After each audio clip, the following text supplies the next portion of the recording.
آج کا یہ خطاب علمی نوعیت کا نہیں، تذکیری نوعیت کا ہے،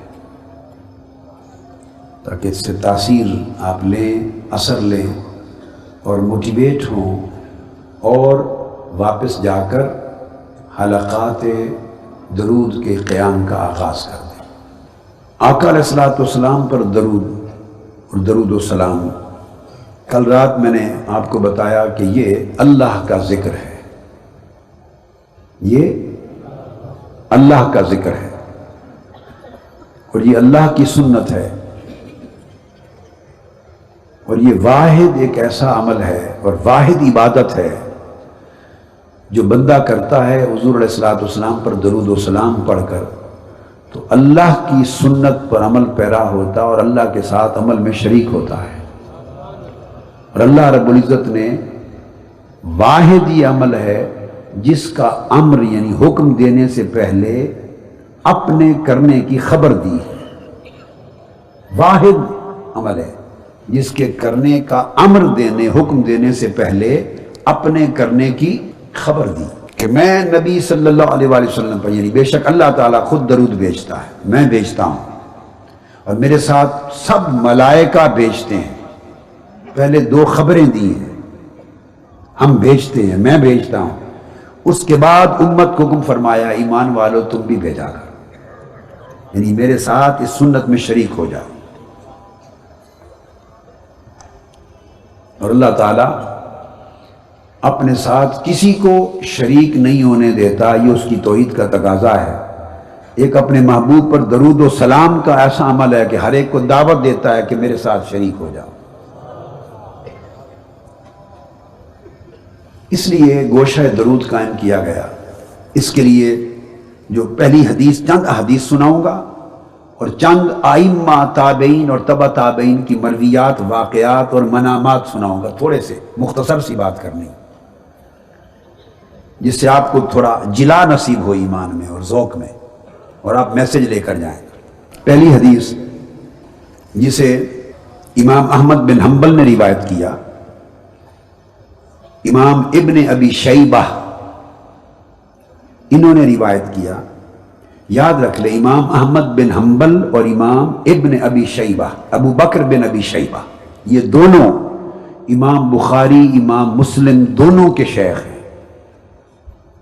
امام احمد بن حنبل بھی بخاری و مسلم کے شیخ ہیں اور امام ابن ابی شیبہ بھی ان کے شیخ ہیں۔ انہوں نے حدیث ان سے لی ہیں۔ اگر آپ صحیح مسلم کو پڑھیں تو ہر دوسری، تیسری، چوتھی حدیث امام مسلم نے امام ابن ابی شیبہ سے لی ہے۔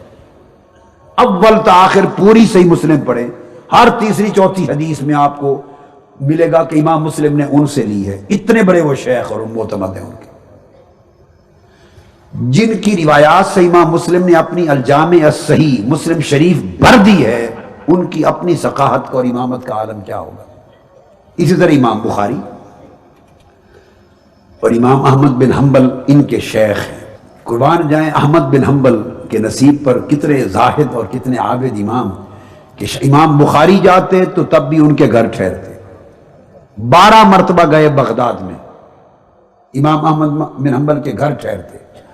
ان کے شیخ امام شافعی آتے تو تب بھی اپنے تلمیذ امام احمد بن حنبل کے گھر ٹھہرتے۔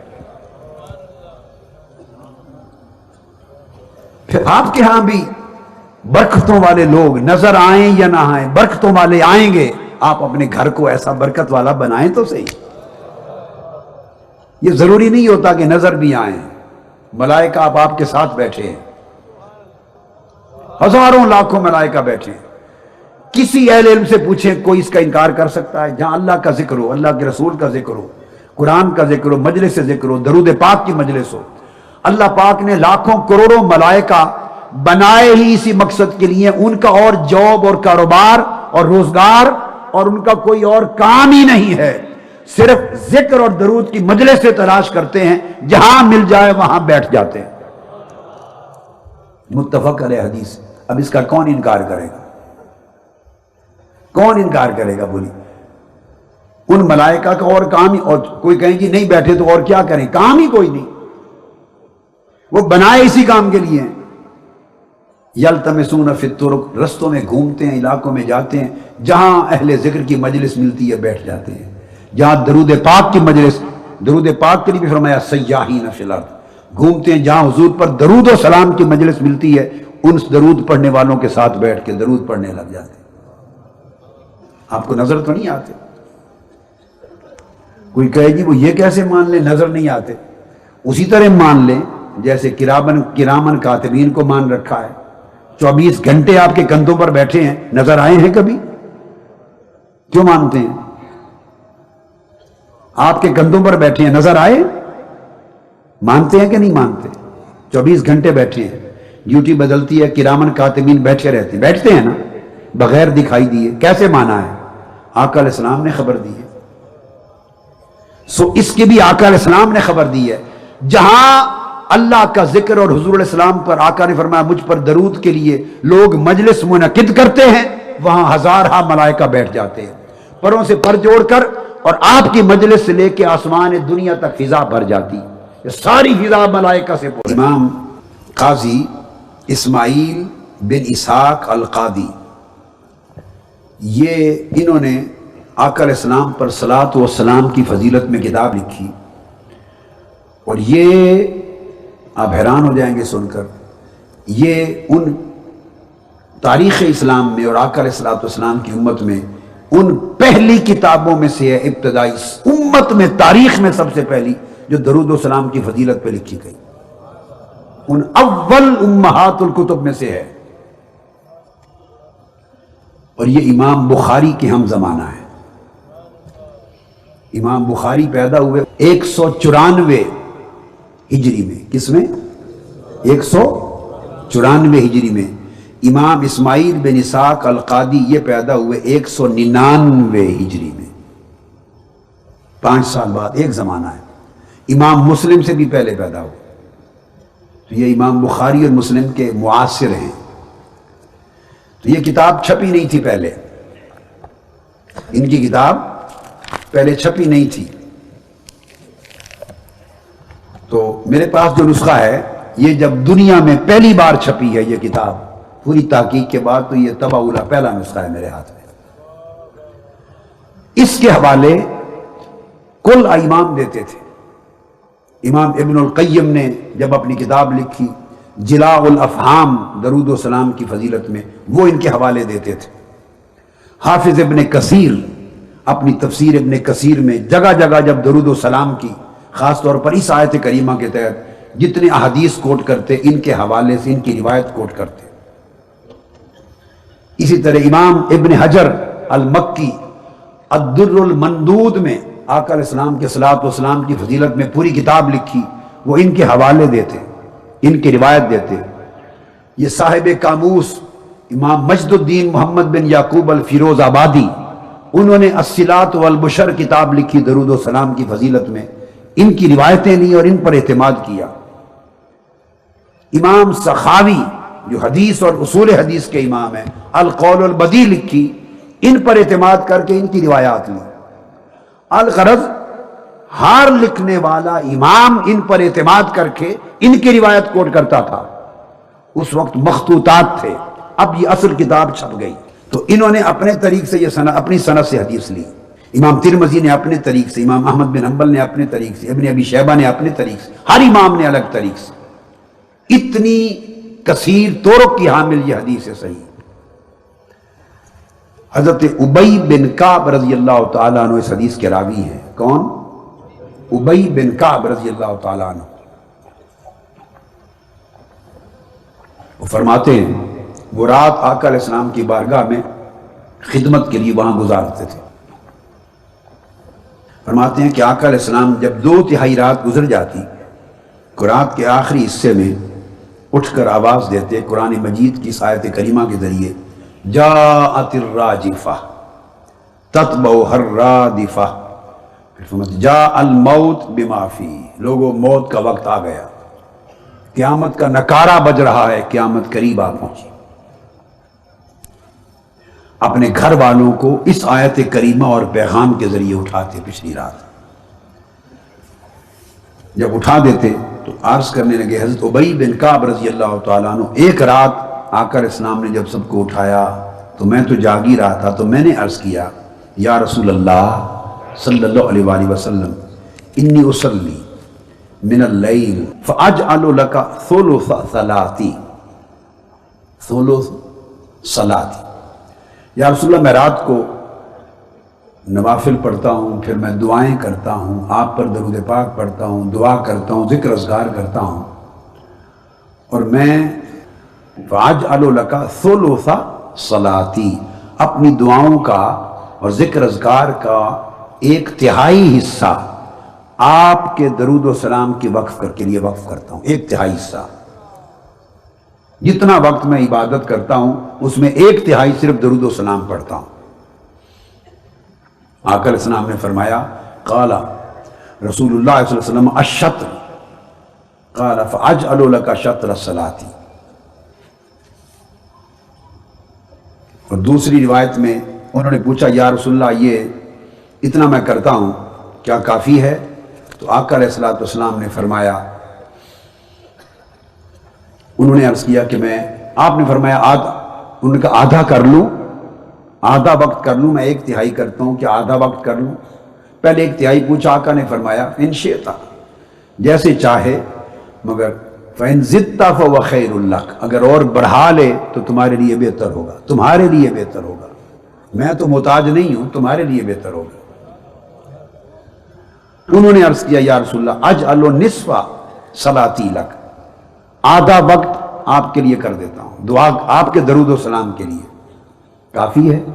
آقا نے فرمایا ان شئت فإن زدت فهو خیر لک، اگر تو چاہے تو اتنا رکھ، اور اگر بڑھا لے وقت میرے درود و سلام کا اور زیادہ تو تمہارے لیے بہتر ہوگا۔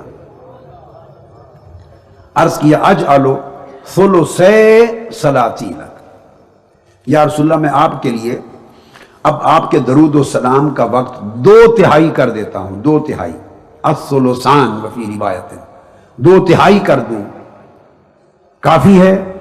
آقا علیہ السلام نے فرمایا ان شئت، تمہاری مرضی، اگر اس سے بھی بڑھا لو تو تمہارے لیے خیر لک، تمہارے لیے بہتر ہوگا۔ پھر وہ عرض کرتے ہیں میں نے عرض کیا یا رسول اللہ پھر یہ فیصلہ کیا میں نے اجعل لک صلاتی کلہا، کہ میں یا رسول اللہ اپنی سارا وقت ذکر و اذکار کا آپ کے درود و سلام کی نظر کر دیتا ہوں، اور سوائے آپ کے درود و سلام کے اب اور کوئی ذکر کروں گا ہی نہیں، کوئی اور دعا مانگوں گا ہی نہیں، ساری رات جتنی دیر جاگوں گا صرف آپ پر ہی درود و سلام پڑھوں گا۔ جب انہوں نے یہ عرض کیا، ابی بن کعب رضی اللہ تعالیٰ عنہ فرماتے ہیں جب میں نے یہ عرض کیا تو آقا علیہ السلام نے فرمایا اذن یکفیک اللہ ہم الدنیا و ہم الآخرہ، اگر یہ کر لو کہ سارا وقت مجھ پر درود و سلام ہی پڑھتے رہو، اگر یہ کر لو تو پھر تو اللہ تجھے دنیا اور آخرت کے ساری حاجتوں میں اللہ کافی ہو جائے گا، پھر تمہیں اور کسی چیز کی ضرورت نہیں رہے گی، دنیا اور آخرت میں ہر کام میں میرا درود تمہارے لیے حاجت روا بن جائے گا، اللہ حاجت روائی کر دے گا اسی درود کے صدقے، ہر کام دنیا اور آخرت کا سمجھ جائے گا۔ اور یہ الفاظ بھی آئے، فرمایا اذن یغفر لک ذنبک کلہ، اگر سارا وقت صرف مجھ پر درود و سلام پڑھنے میں گزار دو تو آقا علیہ السلام نے فرمایا تمہارے سارے گناہ معاف کر دیے جائیں گے، کوئی چھوٹا بڑا گناہ ہی نہیں چھوڑا جائے گا، ادھر درود پڑھتے جاؤ گے ادھر گناہ مٹائے جائیں گے، ملائکہ مقرر کر کے ادھر پوری دنیا میں ملائکہ کو متعین کر دیا، گلیوں میں گھومو پھرو، ہر گھر دیکھو، ہر مسجد دیکھو، جہاں مجھ پر درود و سلام کی مجلس ہو بیٹھ جاؤ ان کے ساتھ، ادھر قبر انور کے پاس ملائکہ مقرر کر کے کھڑے کر دیے ڈیوٹی دار، ہر وقت جو درود پاک پڑھے رجسٹر میں میری بارگاہ میں پیش کرتے جاؤ، خود بھی سنتے ہیں اور ملائکہ بھی پیش کرتے ہیں، ان کی بارگاہ اور دربار کی شایان شان یہ ہے، ادھر وہ کر دیا۔ اگر آپ کے ذہن میں کبھی یہ سوال آئے کہ اگر خود سنتے ہیں آقا علیہ السلام ہمارا درود و سلام اور خود جانتے ہیں تو پھر ملائکہ کیوں پیش کرتے ہیں جس کی یا رسول اللہ فلاں نے درود پیش کیا ہے، وہ کیوں پیش کرتے ہیں؟ کیا اس کا معنی یہ تو نہیں کہ حضور خود نہیں سنتے؟ نہیں، خود سنتے ہیں صلی اللہ علیہ وسلم، مگر ملائکہ اس لیے پیش نہیں کرتے کہ آقا سنتے نہیں۔ وہ حضور کے دربار عالی کی اور بڑی درباروں کی شان یہ ہوتی ہے، وہ بے شک خود دیکھتے سنتے ہوں سب کچھ، مگر طریقہ ادب کا یہ ہوتا ہے کہ بارگاہ میں رجسٹر پیش کیا جائے، اسی طرح پیش کیے جاتے ہیں جیسے ہمارا ہر عمل اللہ تعالیٰ خود دیکھتا ہے، مگر ملائکہ ہر روز صبح و شام لکھا ہوا اللہ کی بارگاہ میں پیش کرتے ہیں۔ تو ملائکہ کے پیش کرنے کا اللہ کی بارگاہ میں کیا یہ معنی لیا جائے گا کہ اللہ نہیں دیکھتا؟ اگر اللہ دیکھتا ہے پھر بھی ملائکہ پیش کرتے ہیں، اسی طرح حضور سنتے ہیں پھر بھی ملائکہ پیش کرتے ہیں۔ وہی معنی جو وہاں کر لیں گے وہی یہاں ہو جائے گا، ایک ہی قاعدہ۔ اب ایک اگلی حدیث بڑی ایمان افروز، اس میں ایک علمی نکتہ وہ علماء کے لیے، ان کے لیے تحفہ ہو جائے گا آج کی رات کا، علماء کے لیے علم کا تحفہ ہو۔ وہ حدیث جو اب روایت اس کی سنا رہا ہوں،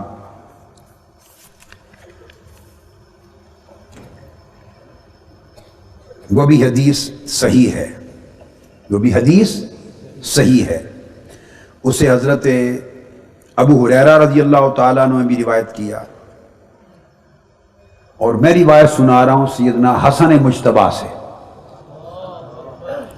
امام ابو داؤد نے روایت کیا اپنی سنن میں، امام احمد بن حنبل نے روایت کیا اپنی سنن میں، اور پھر تمام ائمہ نے مختلف اسانید کے ساتھ ان کو آگے لیا اور اس کی تصحیح کی۔ امام نووی نے الاذکار میں اس حدیث کو استدلالاً روایت کیا، ابن القیم نے جلاء الافہام میں، امام سخاوی نے القول البدیع نے، الغرض تمام ائمہ نے، اور امام اسماعیل بن اسحاق نے بھی، تمام نے، ہر ایک نے لیا۔ حدیث یہ ہے، یہ امام زین العابدین روایت کرتے ہیں۔ امام زین العابدین فرماتے ہیں میں نے اپنے ابا جان سے سنا،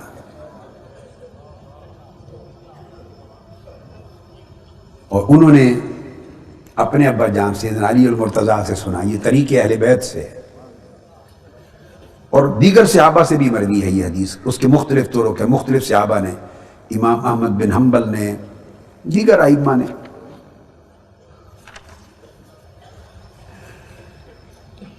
اس کے اسناد صحیح ہے، امام نسائی نے بھی سنن الکبریٰ میں، اور اس کو امام سعید بن منصور نے، امام ابن ابی عاصم نے، اور اس سے پہلے میں آپ نے بتا دیا ائمہ حدیث کا، ابو داؤد نے، اور سب امام ائمہ نے روایت کیا۔ حدیث یہ آقا علیہ السلام نے فرمایا وَلَا تَجْعَلُوا بُيُوتَكُمْ قُبُورًا، اور بعض طرق سے یہ حدیث اس طرح آئی ہے کہ پہلے گھروں کا ذکر آیا، لَا تَجْعَلُوا بُيُوتَكُمْ قُبُورًا وَلَا تَجْعَلُوا قَبْرِي عِيدًا وَصَلُّوا عَلَيَّ وَسَلِّمُوا حَيْثُ مَا كُنْتُمْ فَسَيَبْلُغُنِي سَلَامُكُمْ وَصَلَاتُكُمْ۔ آقا علیہ السلام نے فرمایا لوگوں اپنے گھروں کو قبرستان نہ بناؤ، اپنے گھروں کو قبرستان نہ بناؤ کہ گھروں میں کوئی نماز ہی نہ پڑھو۔ نوافل، تہجد، سب نفلی نمازیں گھروں میں پڑھا کرو، اس کا حکم دیا عام حالات میں۔ تو مطلب چونکہ قبرستان میں نماز نہیں پڑھی جاتی تو میں گھروں کو قبرستان نہ بنا دو کہ وہاں نماز ہی نہ پڑھی جائے، نماز کی برکتیں دو گھر کو۔ اب دوسرا حصہ وہ علمی نکتہ ہے، پھر فرمایا وَلَا تَجْعَلُوا قَبْرِي عِيدًا، اور میری قبر کو عید نہ بنا دو۔ لفظ عید آیا ہے تو کئیوں نے اس کا معنی بنا دیا میری قبر کو عیدگاہ نہ بنا دو، جس طرح بھیڑ لگ جاتی ہے عیدگاہ میں، عید پہ لوگ آتے ہیں اور میلہ لگ جاتا ہے، بھیڑ ہوتی ہے، اس طرح کثرت کے ساتھ بعض لوگوں نے یہ معنی نکال لیا جو حدیث پاک میں نہیں تھا، اس طرح بھیڑ لگا کے میری معاذ اللہ ثابت کرنا چاہا کہ منع فرمایا میری قبر پہ ہجوم در ہجوم، قافلے در قافلے، اور اس طرح نہ آیا کرو معاذ اللہ۔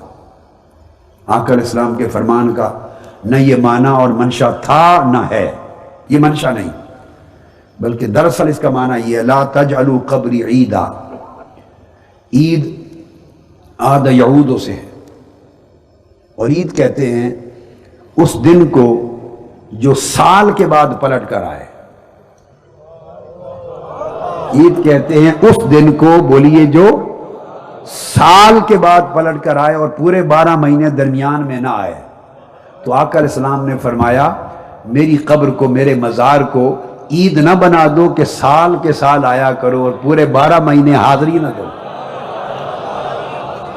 کہ جب حج کرنے آؤ تو حج کے بعد سال کے بعد آؤ، اسے عید نہ بناؤ، اسے ہر روز حاضری کا ذریعہ جو ہو سکے، جتنی کثرت سے زیارت کے لیے آ سکو آیا کرو، عید نہ بناؤ کہ سال بعد پلٹ کر آؤ میری قبر۔ یہ فرمانا تھا آقا علیہ السلام۔ یہ علماء کے لیے میں نے کہا تحفہ اس لیے سنائی۔ اور پھر آپ نے فرمایا جو نہ آ سکیں ان کے لیے بھی خیر ہے، جہاں ہیں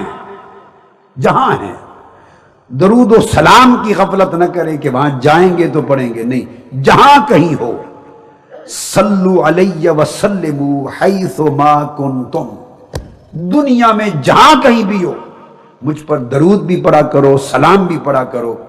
فَسَيَبْلُغُنِي سَلَامُكُمْ وَصَلَاتُكُمْ، سَيَبْلُغُنِي کا فاعل سلام اور صلات ہے، ملائکہ فاعل یہاں نہیں ہے، کہ تم جہاں کہیں بھی ہو مجھ پہ صلاۃ و سلام پڑھا کرو، تمہارا صلاۃ و سلام خود ڈائریکٹ مجھے پہنچتا ہے،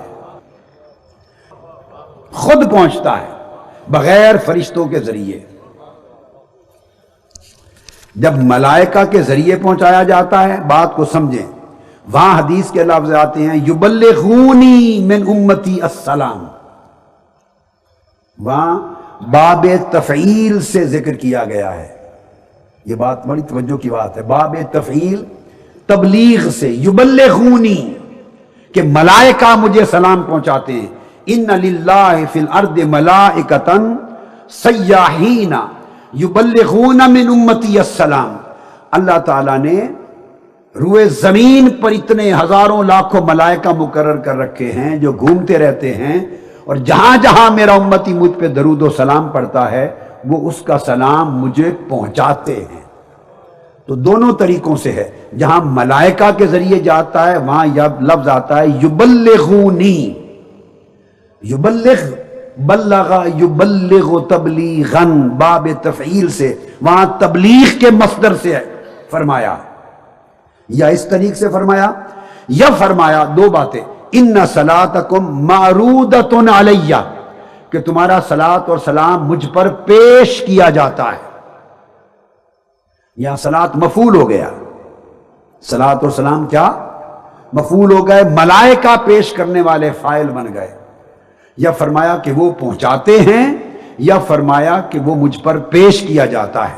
تو ملائکہ کے ذریعے پیش ہونے کے لیے دو لفظ آقا علیہ السلام نے استعمال فرمائے احادیث صحیحہ میں، یا یبلغونی یا معروضۃ علیہ۔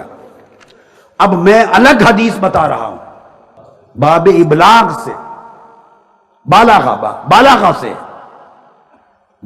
سے، فعل سے، یہاں آقا علیہ السلام نے فرمایا فَسَيَبْلُغُنِي، بالغ یبلغ، یہ بالغہ سے ہے، تبلیغ سے نہیں، یہ ثلاثی مجرد سے حرفی فعل ہے۔ فرمایا کہ تمہارا صلاۃ و سلام بغیر ملائکہ کے خود مجھے پہنچتا ہے۔ یہاں فَسَيَبْلُغُنِي کا فاعل سلام اور صلاۃ خود ہے، سلام پر بھی پیش ہے، صلاۃ پر بھی پیش ہے، رفع کے ساتھ آئے ہیں، ضمہ کے ساتھ، صلاۃ و سلام خود فاعل ہے، خود پہنچتے ہیں مجھے، کوئی پہنچاتا نہیں۔ یہ نقطہ آپ سمجھ گئے؟ تو آقا علیہ الصلوۃ والسلام گویا پتہ یہ چلا کہ جب آپ حلقہ درود قائم کریں گے یا تسبیح سے توجہ کر کے آقا پر درود و سلام پڑھیں گے، آپ کا درود و سلام ڈائریکٹ آقا علیہ السلام کی بارگاہ میں پہنچے گا، آقا علیہ السلام خود سنیں گے، اور ساتھ ہی ملائکہ بھی پیش کر دیں گے۔ وہ دربار کی عظمت کا تقاضا ہے کہ سپاہی بھی پیش کریں، درباری بھی پیش کریں، اور مالک اور بادشاہ کو خود تو خبر ہوتی ہے۔ تو یہ دوسری، پھر جب مجالس اور حلقات درود قائم کریں تو جمعرات کی شام یا جمعہ، وہ اہتمام اس تاریخ کو کریں، جمعرات کی شام عصر سے لے کر جمعہ کی مغرب تک، یہ 24 گھنٹے کا وقت ہے۔ جمعرات کی عصر سے ملائکہ آ جاتے ہیں، اور جمعہ کی مغرب تک یہ پورا وقت ہے جو آقا علیہ السلام کی بارگاہ میں درود و سلام پیش ہونے کے لیے خاص کر دیا جاتا ہے۔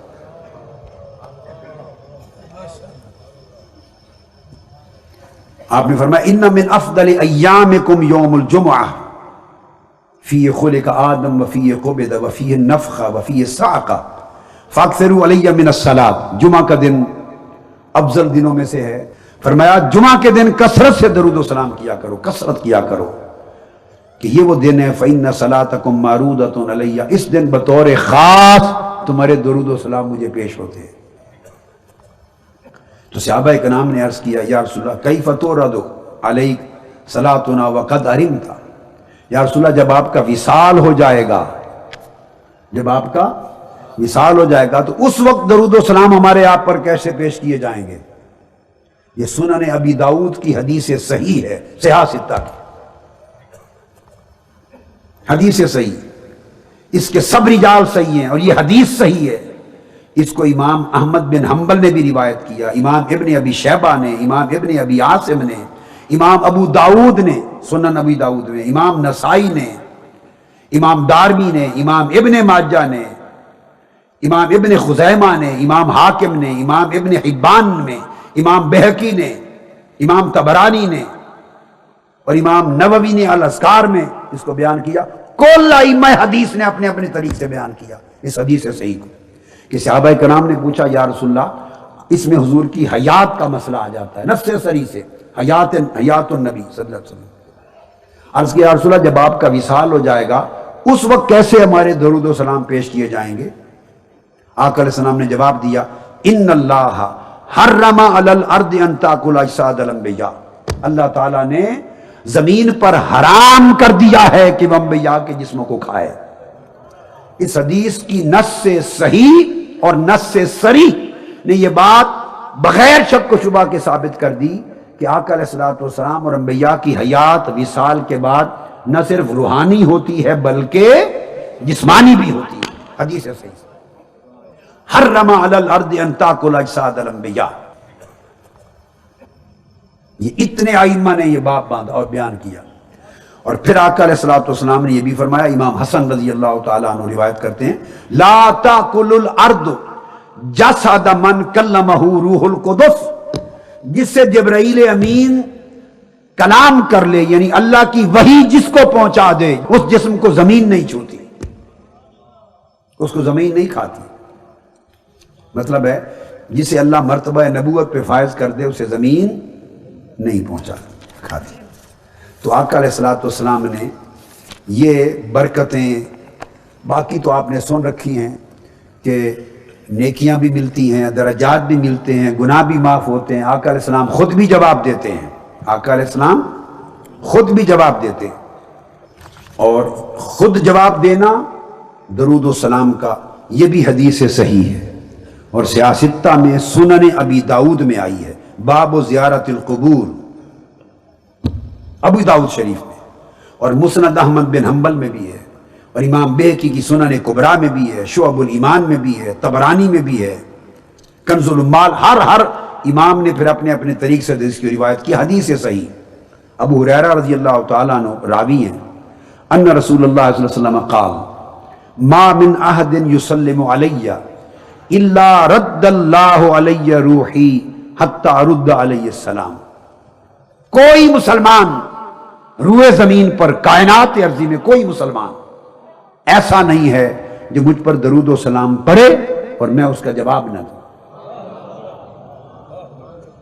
پوری کائنات ارضی میں کوئی مسلمان ایسا نہیں، فرمایا ما من احد یسلم علی، کوئی ایک شخص نہیں ایسا جو مجھ پر سلام پڑھے، جو مجھ پر سلام پڑھے اور میں اس کا جواب نہ دوں۔ آقا علیہ السلام نے فرمایا جو شخص بھی مجھ پہ سلام پڑھتا ہے اللہ رب العزت نے میری روح میرے جسم میں واپس لوٹا دی ہوئی ہے، میری روح مجھ میں واپس لوٹا دی ہوئی، حتی ارد علیہ السلام، میں خود اپنی زبان سے اس کے سلام کا جواب دیتا ہوں۔ یہ الگ بات کہ کوئی سنے یا نہ سنے، سننے نہ سننے پر موقوف نہیں ہے. آقا علیہ السلام نے اعلان فرما دیا کہ میں خود اس کے سلام کا جواب دیتا ہوں. اس کے بعد یہی جو میں نے حدیثیں آپ کو سنائیں، ان کو امام ابن القیم نے، جو علامہ ابن تیمیہ کے اکابر معتمد شاگردوں میں اکابر معتمد شاگرد ہیں، ابن القیم، انہوں نے جلاء الافہام میں یہ ساری حدیثیں روایت کی جو میں نے آپ کو بتائی. یبلغنی اینما کنتم، درود و سلام خود پہنچتا ہے. اور اسی طرح فإن صلاتکم تبلغنی، تمہارا درود خود مجھ کو پہنچتا ہے، تمہارا سلام خود مجھ کو پہنچتا ہے. حلقات درود و سلام قائم کریں. اور میری آرزو ہے کہ گھر گھر سرزمین پاکستان کا اور دنیا میں جہاں جہاں تحریک منہاج القرآن سے لاکھوں لوگ وابستہ ہوتے جائیں گے، ہمارے وابستگان میں سے ہر ایک گھر حضور کے درود و سلام کا حلقہ بن جائے. اور ہر شام ہر وابستہ کے گھر سے ایک رپورٹ گنبد خضرا میں درود و سلام کی جائے. اور آقا علیہ السلام فرماتے ہیں پڑھنے والے کا نام، اس کے باپ کا نام، اس کے دادا کا نام سب بتا کر محلے، علاقے، شہر کے نام پتے کے ساتھ بتایا جاتا ہے، نسب اور جگہ، کہ یا رسول اللہ فلاں شہر، فلاں محلے، فلاں گھر سے فلاں ابن فلاں کا درود آیا ہے. آقا کی بارگاہ میں پیش ہوتا ہے. تو ہر گھر کا ریکارڈ آقا کی بارگاہ میں جائے. تو آخری جملہ جس پہ ختم کر رہا ہوں دوستو، تصور کریں چشم تصور میں وہ لمحہ جس کا روز درود و سلام کا ریکارڈ گنبد خضرا میں جاتا رہے گا، اور اس کی وفات اور موت کے دن تک روز جائے گا اس کا نام، اور فرشتے اس کا نام لے کر روز پیش کریں گے، اور حضور اس کے چہرے کو تک رہے ہوں گے، اس کا نسب، اس کا محلہ، اس کے گھر کا پتہ روز پیش ہوگا. اور ہر روز آقا علیہ السلام کی بارگاہ میں جس شخص کے درود و سلام کا ریکارڈ پیش ہوتا رہے اور اسی حال میں موت آ جائے، بھلا پوچھئے جب قبر کا وقت آئے گا اور اس سے پوچھا جائے گا ما کنت تقول فی حق ھذا الرجل محمد صلی اللہ علیہ وسلم، اس ہستی محمد مصطفیٰ کے بارے میں بول کیا کہتا تھا. اور آقا علیہ السلام کی شکل و صورت مبارکہ، صورت طیبہ اس عاشق اور اس امتی اور اس شخص کی آنکھوں کے سامنے ہوگی، اور فرشتے پوچھ رہے ہوں گے کہ بتا اس کے بارے میں کیا عقیدہ ہے، اس ہستی کے بارے میں. بھلا بولیے جس شخص کے درود و سلام کا پیغام ہر روز گنبد خضرا میں جاتا ہے، اس کو حضور جواب دینے دیں گے کہ یہ کون ہے؟ بھلا حضور جواب دینے دیں گے؟ ممکن ہے اور بعید از قیاس نہیں ہے. اور میری محبت، وجدان اور ایمان اور میرا ذوق یہ کہتا ہے آپ ہر روز گنبد خضرا تک درود و سلام کا پیغام پہنچانے والے بن جائیں. بعید نہیں خدا کی قسم کہ قبر میں جب فرشتے اشارہ ہاتھ کا کر کے پوچھیں یہ کون ہے، تو آقا علیہ السلام خود بڑھ کے جواب دے، فرشتے اس سے نہ پوچھ کے میں کون ہوں، مجھ سے پوچھ یہ کون ہے. اللہ رب العزت ہم سب کو استقامت دے اور وہ منزل نصیب کرے جس کے لیے ہم سب زندہ ہیں.